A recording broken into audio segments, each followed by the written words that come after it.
ግን ነው። እሺ ምን ይላል? ቢያሻንም ኖሮ ነፍስን ሁሉ ቅንነቷንና እምነቷን በሰጠናት ነበር፣ ግን ገሃነምን ከአጋንንትና ከሰዎች የተሰበሰቡ ሆነው በእርግጥ እሞላለሁ ሲል እዚህ ጋር ምን ለማለት መሰለ? ቢያሻንም ኖሮ ነፍስን ሁሉ ቅንነቷንና እምነቷን በሰጠናት ነበር ማለት አልሰጣትም ማለት ነው። ግን ገሃነምና ከአጋንንትና ከሰዎች የተሰበሰቡ ሆነው በእርግጥ እሞላለሁ ሲል እዚህ ጋር ቅንነቷን አልሰጠንም ማለት አይደለም። በይቅና ላስረዳህ። እሺ ሌላ ደግሞ ስላለ አንድ ላይ ታስረዳኛለህ። ሌላው ልንገርህ። ይሄ ልጨርስ፣ ችግር የለም ትከተላለህ። እሺ በቃ ልስማሽ። آتينا كل نفس هداها ولكن حق القول مني لأملأ أجمعين إلى ذلك وأنكس بصورة لا الله بشانه أن برسم بزي الله اللي بدوروا يمدرسوا ما يعرفوا قال ربنا ለምሳሌ መላእክቶችን ቻይ በሆኑ ለበረሱ ሰዎችን እኔ በፈልግ ኖሮ አንድ ሰው እንዳይከደኝ ማድረግ ይችላልሁ። ያን ነፃ ምርጫ ፍቃድ ሳይሰጣን አማኞች አድርጎ መፍጠር ይችላል አይችልም? ይላል አይደል? ይላልም ወይ? አዎ በደንብ ይችላል። መላእክቶችን ለምሳሌ አማኞች አድርጎ ፈጥሯቸዋል። አንድ የሚክድ መልአክ የለም። ላ ያዕሱነ አላህ ማ አመረሁም፣ እኔ ማዛቸውን አያምፁም ይላል። ወይ ፈዓሉነ ማ ይእመሩን፣ አድርጎ የተባሉትን ያደርጋሉ። እኔ በፈልግ ኖሮ አጠቃላይ በቅዳቸው አማኝ አድርጋቸዋለሁ የሰው ልጆችን እየተናገረ ነው። ነገር ግን ይሄን ምን ያደረገ አላህ ከተባለ ነገር ግን ነፃ ምርጫ ፍቃድ ሰጠ። ከሰዎች የሚያመጣ ማለት የሚቀርብ የራሳችን ውሳኔ አድርጎ ተወለን ይሄን ነገር ማለት ነው። ይሄን ለማግለጽ ነው ማለት ተናገረ ያለው። እሺ ሌላውን ደግሞ ልንገርህ። እሺ ሌላው ደግሞ ከጋኔንም ከሰዎችም ብዙዎችን ለገሃነም በእርግጥ ፈጠርን አለ። ከሰዎችና ከጋኔኖች ለገሃነም በእርግጥ ፈጠርን። እነሱ በሳቸው የሚያውቋቸው ልቦች አሏቸው። እነሱ ማናቸው? ለገሃነም የተፈጠሩት ማለት ነው። ለነርሱ በሳቸው የሚያዩበት አይኖች አሏቸው። ለገሃነም የተፈጠሩ ሰዎች እነርሱ በሳቸው የማይሰሙባቸው ጆሮች አሏቸው። እነዛ እንደ እንስሳዎች ናቸው አለ። ለማን? ለገሃነም የተፈጠሩ ሰዎችን ነው ያለው። ይልቁንም እነርሱ በጣም የተሳሳቱ ናቸው። እነዛ ዘንጊዎች እነርሱ ናቸው ለገሃነም የተፈጠሩት ለማለት ፈልገው። ትክክል ነው። በዚህ አንቀጽ ላይ ምንድነው ቀድሞ ወስደንባቸዋል ወይ ነው ተናገር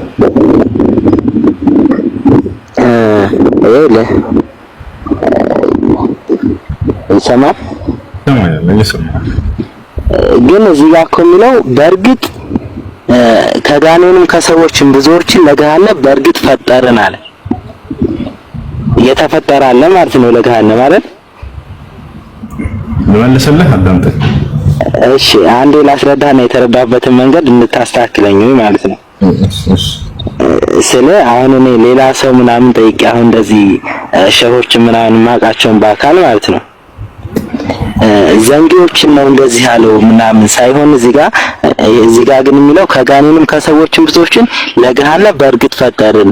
እዚህ ጋር አሁን እየገለጸ ያለው ከዚህ በኋላ የሚቀጥለው ለእነርሱ በሳቸው የሚያውቋቸው ልቦች አሏቸው ሲል የሚያውቁባቸው ልቦች አሏቸው የተባሉት ለገሃነም የተፈጠሩ ሰዎች ናቸው። ላስረዳህ አንድ ጊዜ። እሺ ለስነኝ እነዚህ ሰዎች ውጤታቸውን ቀድሞ እየነገረህ ነው። ነገር ግን እንዴት ወደዚህ ሊሄዱ ቻሉ የሚለውን ደግሞ የነርሱ እንደሆነ እየነገረህ ነው። ቀጥሎ ምን አለ? ወደ ጀሃነም ይሄዳሉ ካለ በኋላ እንደሚሄዱ ቅድመ እውቀቱን ከገለጸ በኋላ አላህ Subhanahu Wa Ta'ala ለምንድን ነው ጀሃነም የሄዱት እነዚህ ሰዎች ተብሎ ቢጠየቅ ያውና መልሱ እዛው ጋር ሌላ ቦታ ሳንሄድ ለሁም ቁሉቡን ቢሃ ወለሁም አዕዩኑን ላ የስመዑነ ቢሃ አለ። እነዚህ ሰዎች ጀሃነም የሆኑት በምን ምክንያት ነው? ጆሮ አላቸው አይሰሙም፣ አይን አላቸው አያዩም፣ ልብ አላቸው አያገናዝቡም ማለት አየህ። ያ ማለት ራሱ አምላክ በነብያት በኩል ያወረደላቸውን ትምህርት መስማት የማይፈልጉም ማየት የማይፈልጉም መገንዘብ የማይፈልጉም አይን አንሰማም በቀውሉ ሸሽተው ሄዱ። ሰዎች አንፈልግም ማለት አየህ። መስማትም ማየትም መገንዘብ አልፈልግም ካለ አንድ ሰው ወዴት ሊሄድ ይችላል ተብሎ ቢጠየቅ እነዚህ ለጀሃነም ነው የተፈጠሩት ማለት ነው። ወደ ተሄዳሉ ለጀሃነም ቀድሞ መወሰን ነው ወይ? ስለ ቅድመ ውሳኔ እየተናገረ አይደለም።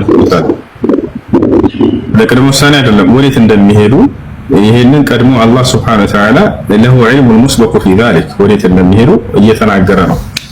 ለምሳሌ 2 አደረኩኝና እኩል ይሆናል ብዬ 1 ሲደመር 1 አደረኩኝ። ይሄ 2 የሚለው የስንትና የስንት ድምር ነው? የአንድና የሁለት ድምር ውጤት ነው ቀድሞ የተቀመጠልን። አያሩና አላህ Subhanahu Wa Ta'ala እነዚህ ሰዎች ወዴት እንደሚሄዱ ከተናገረ በኋላ በምን ምክንያት ሊሄዱ እንደቻሉ ደግሞ እየነገረ ነው። ሊሄዱ የቻሉት እኔ ስለቀደርኩባቸው ቢል ከዛ በኋላ ወስኜባቸው ነው ቢል እሺ ችግር የለውም። ያሰባችሁት ነገር ትክክል ነው እንችላለን። ነገር ግን የስራቸው ውጤት እንደሆነ ልብ አላቸው እነዚህ ሰዎች ግን አለ ሰጥቷቸዋል አሟልቶ ግን መገንዘብ አይፈልጉም። እነርሱ ላይ የተወረደውን ቃል አይን ሰጥቷቸዋል ማየት አይፈልጉም። ጆሮ ሰጥቷቸዋል መስማት አይፈልጉም። አንፈልግም ብለው ራሳቸውን ዘጉ። ስለዚህ እነዚህ ሰዎች ወዴት እንደሚሄዱ እየተናገረ ነው። እሺ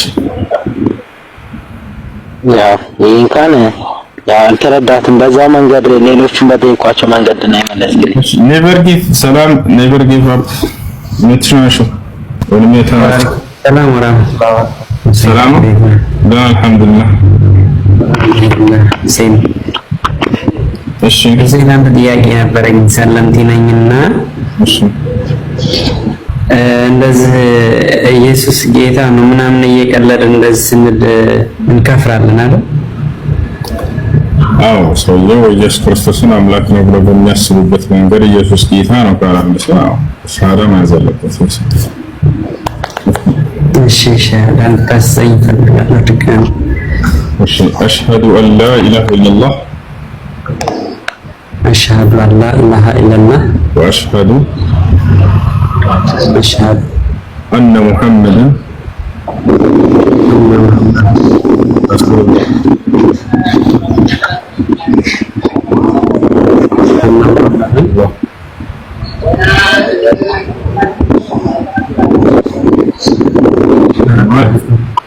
رسول الله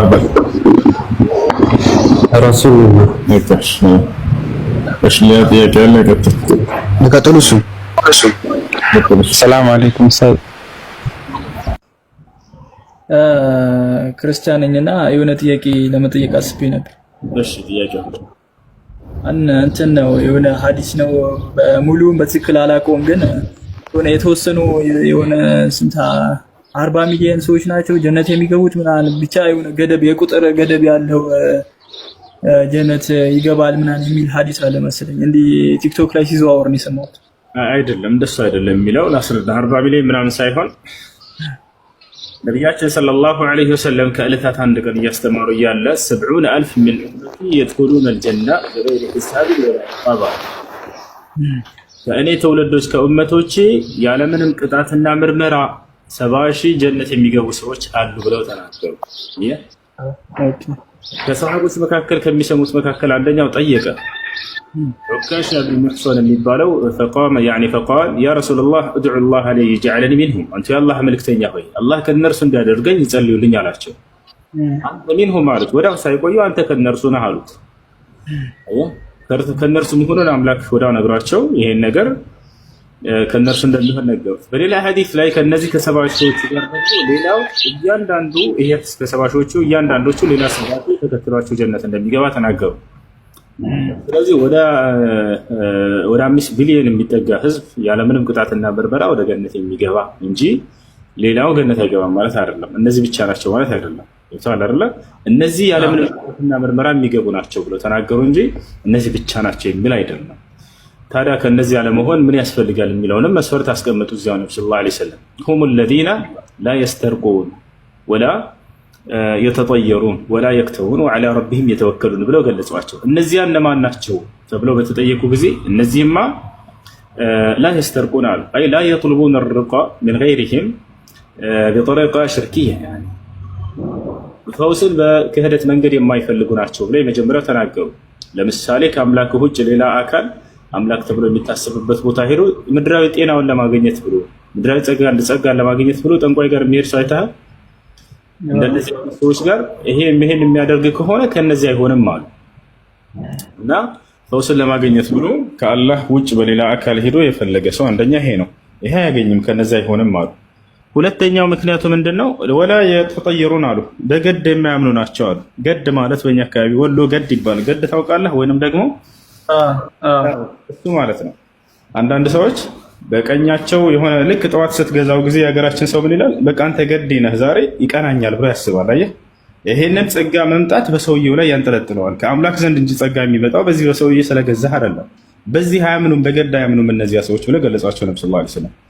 ከዚያ በኋላ ወላይክተውን ወዐላ ረቢሂም የተወከሉን አሉ። ይልቁንስ እነዚህ ሰዎች ያለምንም ቅጣት ምርመራ ገነት ይገባሉ የተባሉት በሁሉ ነገራቸው ላይ በጌታቸው ላይ ብቻ የሚመኩ ናቸው ብለው ገለጿቸው። እና እነዚህ ብቻ ናቸው አይልም ሐዲሱ። ነገር ግን እነዚህ ያለምንም ቅጣትና ምርመራ ወደ ገነት የሚገቡ ናቸው ብለው የተናገሩላቸው ናቸው። እሺ። እና ሌላኛው ጥያቄ ደግሞ ትንሽ ይቅርታ እንደዚህ ጥያቄ ስለምጠይቅ ግን ትንሽ ወጣ አብሽር እንትን ነው ያው እኛ በዚህ ምንድነው ኩፍር ነው የምትሉት እናንተ በዛ ህይወት ውስጥ እየኖርን ብዙ ነገሮችን እናደርጋለን እና ወደ አሁን እኔ በቅርቡ ሻሃዳ ይዛለሁ ብዬ እጠብቃለሁ በሰሞኑ እና ወደ እስልምና ስትገባ ከዚህ በፊት ከሴት ጓደኛዬ ወይም ከፍቅረኛዬ የማደርጋቸው ብዙ ነገሮች ነበሩ። ለምሳሌ ግንኙነት ላይ ብልት ማስጠባት ምናምን፣ በተለያዩ አቅጣጫዎች ግንኙነት ማድረግ ምናምን፣ እነዛ እስላም ውስጥ እንዴት ነው የሚታዩት? አይቻልም፣ ሐራም ነው፣ ክልክል ነው አይደለ? ብልት ማስጠባቱም በተለያየ እንትን ነው። አዎ ሐራም ነው፣ አይቻልም። አላህ ልጆችን በምታገኝበት ቦታ ላይ ብቻ ነው መገናኘት ብሎ የደነገገው። ኒሳኡኩም ሐርሱን ለኩም ፈእቱ ሐርሰኩም አና ሺእቱም እያለ ይናገራል። ሰላም አለይኩም። እና ልጅን ልታገኝበት በምትችልበት ቦታ ብቻ ነው ሚስትህን መገናኘት የተደነገገው። እሺ፣ ያ ደግሞ በአፍ ደግሞ ልጅ አይገኝም። ስለዚህ አይቻልም። እሺ፣ በቃ እሺ፣ ዱአ አድርጉልኝ። በቅርቡ ሻሃዳ ይዛለሁ ብዬ ተስፋ አደርጋለሁ።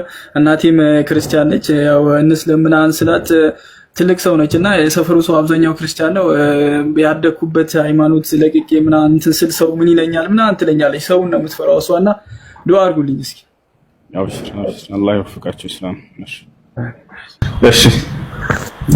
ሰላም አለይኩም ወአለይኩም ሰላም ወራህመቱላሂ ወበረካቱ።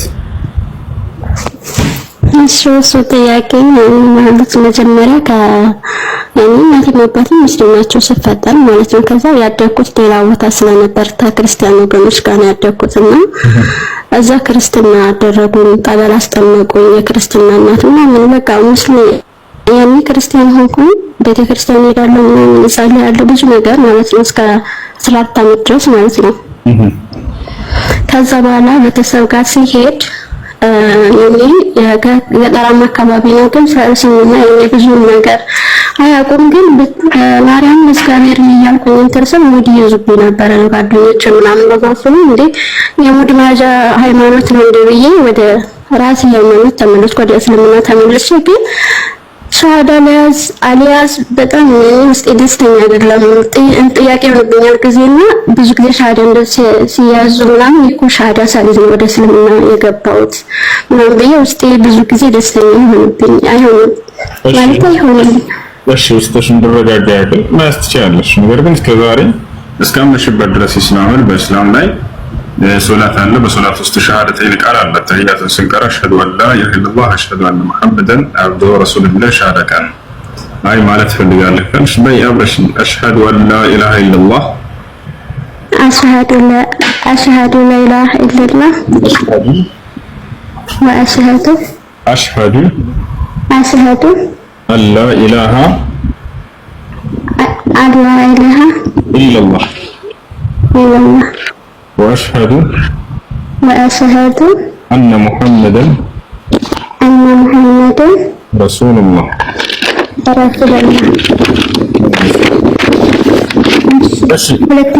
ሁለተኛ ጥያቄ ስራ ቦታ ብዙ ጊዜ ሰዎች ቶሎ ብሎ ስለሚያስተላልፉልኝ ያው ለረመዳን ስለተለፈ ለቤተሰብ ለመላክ የሆነ ውሸት ዋሽቼ የሆነ ሰው ታሟል ለእርዳታ ነው የምልከውና ቶሎ ላኩልኝ ብዬ ዋሽቼ ከዛ ለእርዳታ ነው የምልከው ስል ሴትዮዋ 200 ብር ከራሷ ጨምራ ላከችና ይሄንን ምን ማድረግ አለብኝ?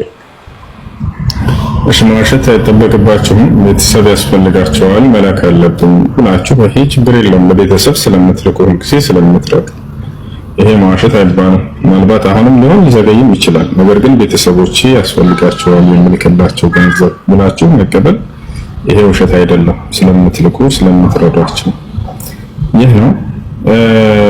ሌላው የተጨመረውን ገንዘብ ሰደቃ አድርጊው ወይንም ለማዳን በትክክል ሳትነግራት ልትነግራት ይሄ ዋሽተሻለሁ ብትያት ችግር የምትፈጥርብሽ ከሆነ ሳትነግራት ገንዘቡን መልሽላት ወይንም ደግሞ ለድሃ ለምስኪኖች መስጠት። እሺ አይ ለነሱ ስጠይቅ እንደዛ አንቺ ምስኪን ስለሆንሽ ብትጠቀሚበት ችግር የለውም ምናምን አሉ። ይሄ እንዴት ይታያል? አንቺ እየሰራሽ ነው አይደለ? ስራለሽ ከአንቺ በታች ያሉ ምስኪኖች ስጫቸው። ኢንሻአላህ። እሺ ቀጣይ ጥያቄ እንትን ቁርአን ግሩፕ ላይ ኢሞ ግሩፕ ላይ ነው የምንቀራው በክፍያ ስለምንቀራ ማለት ክፍያ ስከፍል አሳልፌ ነው የ3 ወር 4 ወር 5 ወር እያደረኩ ነው የምከፍለው። ከዛ ስራ ቦታ ላይ አልመቻችልኝ ስል መቅራት አይመችልኝ ስል የቀረሁበት ያለውና ያልቀረሁበትን ኡስታዝ እንደዚህ መድረስልኝ ስለው ልቀሪ ከፍለሻል ማለት ብሩ አይመለስልሽም ከተመቸሽ መቅራት ነው እንጂ አይመለስም ማለት ያ ስሜት ይታያል። ሐራም አይሆንበትም። ደጋሚ እስኪ ግሩፕ ላይ ቁርአን ስንቀራ በክፍያ ነው የምንቀራው። አሳልፊ ነው የምከፍለው። የሚያሳልፍ የስልህ በአንዴ የ3 ወር 4 ወር 5 ወር እያደረኩ ነው የምከፍለው። የቀረሁበት እንዳለው ነው ያልቀረሁበትን ትርፍ ብር ያለውን ኡስታዝ ያልተመቸኝ ለመቅራት መልስልኝ ስለው ምክንያቱም እኔ ግሩፕ ላይ መቅራት ስላልፈለኩ ነው ብዙ ነገሮች ያስከፉ ነገር ስለነበር መቅራት ስላልፈለኩኝ አልፈልግም ብሩን መልስልኝ ያልቀረሁበትን ቆርጠህ ያልቀረሁበትን መልስልኝ ስለው መተሽከም እንጂ አልመልስም ማለት። እሺ ቀድማችሁ ክፍያ የምታስከፍሉ አስተማሪዎች ካላችሁ አላህን ፍሩ። ሰው ካገለገለ በኋላ ነው የዛኔ ሊቀበል የሚገባ። ቀድማ ያስከፍሉና ከዚህ ያልቀሩበትም ካልተስማማችሁ በመካከላቸው ስምምነት ካልተፈጠረ ያንን መመለስ አለበት። ዲን እኮ ነው ይሄ። እነርሱን ለማገልገል ብለህ ነው አይደል የተቀመጥከው? እንደዛ እስከሆነ ድረስ ዲን ለማገልገል ብለህ እስከሆነ ድረስ ያልሰራህበትን ከሰዎች አትቀበል። የሚያስተምር ሰው ካለ በነቢያችን ሰለላሁ ዐለይሂ ወሰለም ጊዜ ሰሃቦች አንድ ሰው ታሞ ቁርአን ቀሩለት። ከዚያ የተሰጣቸውን ገንዘብ አንደኛ ሲሻለው ጊዜ ነው የተቀበሉት። ሁለተኛ ወደ ነቢያችን ሰለላሁ ዐለይሂ ወሰለም ጋር ሄደው ጠየቋቸው፣ እንብላው ይሄን ገንዘብ ሲሏቸው ብሉ ብለዋቸው እና ነገሩ ከሆነ በኋላ ያልሰራህበትን በገንዘብ ተቀብሎ መብላት ይሄ ወንጀል ነው፣ አይሆንም። ካልተስማማቸው በመካከላቸው አሳማኝ ነገር ከተፈጠረ ያን ነገር መልስ። ሲጀመር አስለን ያልሰራህበትን አስበህ የብዙ ወራት አትቀበል። ወደፊት እንደምትኖር አታውቅም አንተ። የብዙ ወራት ያስብና ይቀበላቸዋል። ይሄ ተገቢ አይደለም። ይሄ ሊመልስ ይገባል። የሰው ሐቅ ነው የበላው። ሰውየው የሰራውን ያክል ነው ሊበላ የሚገባው። ያልሰራውን ሊበላ ይገባል። እሺ ቀጣይ ጥያቄ የክርስቲያን ስጋ አይፈቀድም መብላት አይፈቀድምና እያወቅን መብላት እንደማይፈቀድ እያወቅን ከበላን ምንድነው እንትሩ? ወደ አላህ ተውበት ማድረግ። እሺ ቀጣይ ጥያቄ ደግሞ በክርስትና በእናቴ አላህ ረህመት አርፋለችና ለክርስቲያን ሰው በእናቴ ስም ሰደቃ ብሰጥ አላህን ክዶ የሞተን ሰው በፍጹም ለእርሱ ሰደቃ ማድረግ እናቴ ሙስሊም ናት፣ ግን በእናቴ ስም ሰደቃ በሰድቅ ለክርስቲያኖች ለተቸገሩ ክርስቲያን ለሆኑ ችግር ለተቸገረ ክርስቲያን ሰደቃ ማብላት ይቻላል። ችግር የለም። አላህ በቁርአን ላይ ላ የንሃኩም አላሁ ዐን አልዚነ ለም ዩቃቲሉኩም ፊዲን ወለም ዩኽሪጁኩም ሚን ዲያሪኩም አን ተበሩሁም ወቱቅሲጡ ኢለይሂም ኢነላሀ ዩሒቡል ሙቅሲጢን ይላል። እነዚያ በእምነታችሁ ያልተዋጓችሁ በእምነታችሁ ምክንያት ያላሳደዷችሁ ሰላማዊ የሆኑ የሌላ እምነት ተከታዮችን መልካም ብትውሉላቸው ያልከለከላቸው በተናገረ። ስለዚህ ይቻላል፣ ችግር የለም። እሺ ሰላም አብ እንዴት ነህ? ከላይ ያለሁት አብ ይሰማል? ኤቢ ይሰማል ወይ? ሰላም አለይኩም። ወአለይኩም ሰላም። እኔ ጥያቄ ቁርአን ላይ አላህ ለምንድን ነው ፈጠረን እያለ የሚናገረው? እሱም ምክንያቱም ነው ፈልጊ። ቁርአን ጥሩ ለምን ፈጠረን ሲል አላህ ሱብሓነሁ ወተዓላ ከአንድ በላይ ሆኖ ነው? ላ አይደለም፣ ተናግሯል። አንድ ብቻ እንደሆነ ተናግሯል። አላህ እኛ የሚለው ቃል በአረብኛ ለሁለት ይከፈላል። እኛ የሚለው ቃል ለሁለት ይከፈላል። አንደኛ የበዜትኛነት አለ፣ ሁለተኛ የቅጥተኛነት አለ። የብዜትኛነት ማለት ብዙ አካሎች ሆነው አንድን ስራ ሰርተው ሳሉ ከመካከላቸው ያንን ወክሎ ሁላቸውም ወክሎ ሲናገር የብዜት አንድነትን ያመለክታል። ይሄ ነው። ሁለተኛ ደግሞ ምንድነው? የግነተኛነት ነው። አንድ አካል ሆኖ ሳለ ገናና ስራዎችን በመስራቱ ግነቱን ለመግለጽ ክብሩን ለመግለጽ እኛ እንዲህ አድርገን ብሎ የሚናገረው ነው። አላህ Subhanahu Wa Ta'ala ደግሞ በቁርአን ላይ ባደረጋቸው ታላላቅ ድርጊቶችና በዋላቸው ጸጋዎች ላይ ነው እኛ የሚለው። ስለማንነቱ ሲናገር እስከተባለ በማንነቱ ላይ እኔ ነው እኛ በማንነቱ ላይ እኔ ነው የሚለው። ሲነግረን ስለ ራሱ ለምሳሌ ኢነኒ አነላህ ይላል። ላ ኢላሃ ኢላ አነ ይላል። እኔ አላህ ነኝ ከእኔ በስተቀር ሌላ አንድም አምላክ የለም ይላል። ታዲያ ስንት እንደሆነ ገልጾልናል ወይ? አዎ ቁል ሁወላሁ አሐድ በል እርሱ አላህ አንድ ነው ይላል። ወኢላሁኩም ኢላሁን ዋሂድ እኔ አምላካችሁ አላህ አንድ ብቻ ነኝ አለ። እሺ ሁለት ነው እንዳንለው ሁለት እንዳልሆነ ገልጾ በሱረቱ ነህል ላይ ምን አለ? ወቃለ አላሁ ላ ተተኺዙ ኢላሀይን ኢስነይን ኢነማ ሁወ ኢላሁ ዋሂድ ሁለት አምላክ አድርጋችሁ አትያዙኝ እኔ አንድ አምላክ ብቻ ነኝና አለ። ሶስትስ ነው ወይ? ላላ ሶስትም አይደለም። ሶስት እንዳልሆነ ገልጿል ራሱ። አዎ ራሱ ገልጿል። በሱረቱ ኒሳ መጨረሻው ገጽ ላይ ምን ይላል? ወላ ተቁሉ ሰላሳ ኢንተሁ ኸይረን ለኩም ኢነማ አላሁ ኢላሁ ዋሂድ ነው። ሶስት አትበሉኝ አለ። ከዚህ ንግግር ተቆጠቡ እኔ አንድ አምላክ ብቻ ነኝና አለ። ስለዚህ በማንነት ጉዳይ ላይ እኔ አንድ ብቻ ነኝ እያለ ነው የሚናገረው። እኛ የሚለው ስለምንድን ነው? ስለዋላቸው ጸጋዎችና ስለሰራቸው ታላላቅ ገራና ስራዎች ነው። ሰማይን ስለመፍጠሩ ምድርን ስለመፍጠሩ ማንም ይሄን ያደረገ የለም ከአምላክ ውጭ አይደለም። ስለዚህ እነዚህን ገናና ስራዎች በመስራቱ አምላክ ለአላህ Subhanahu Wa Ta'ala እኛ እንዲህ አድርገን የሚለው ለዚህ ነው። እሺ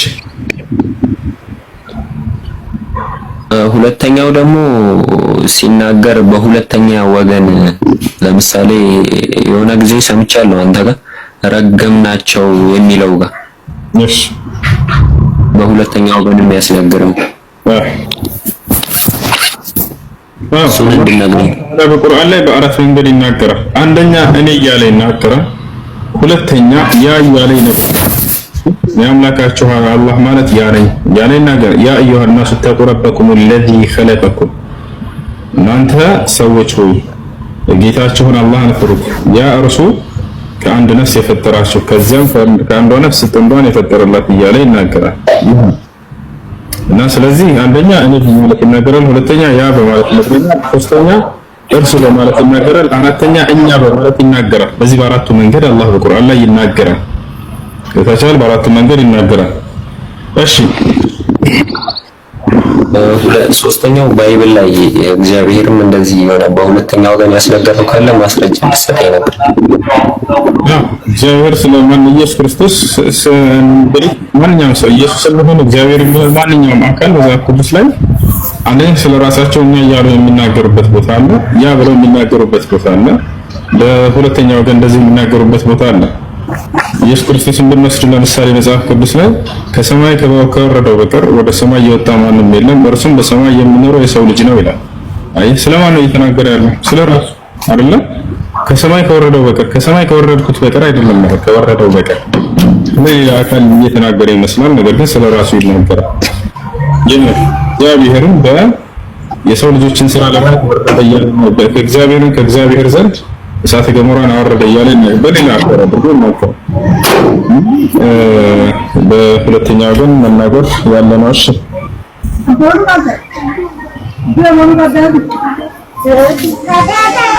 እሺ አሁን ይሰማል ነው?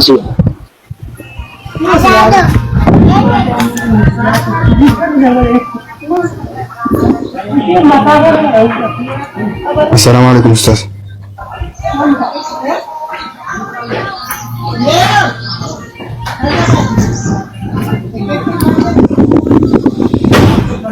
ወአለይኩም ሰላም። እሺ ጥያቄያችሁ ምንድነው? ልቀጥል ነው?